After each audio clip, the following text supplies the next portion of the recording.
Guys, may announcement ako. So, yung isa, may good news at the same time. Yung pangalawa, medyo sad news.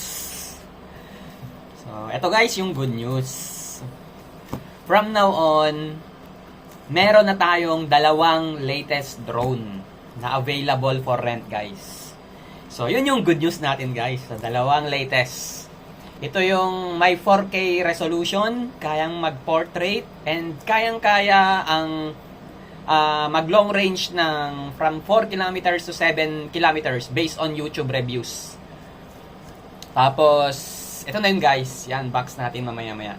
Pangalawa, yung sad news natin, yun nga, kasi nagkasabay-sabay yung mga renter namin previously, and yun nga, isa lang yung pwede namin mapagbigyan, tapos meron pang dalawang gustong mag-rent. So, syempre, nakakalungkot na hindi namin may provide ang tamang customer service and customer satisfaction, mga ganun-ganun kineme. Kasi nga, kulang kami sa gadget. So, nakapag-decide kami na bumili na lang ng extra drone pa. So, ito na nga yun, guys. Drone, bagong drone, i-unbox natin mamaya. So, ito yun. Ito yung good news natin. So, available for rent. Yung mga gusto nang mag-rent kaagad, bibigyan natin ng discount yan. Malaking discount. Yung mga gustong i-avail kaagad itong latest natin. So, bagong-bago. Fresh na fresh.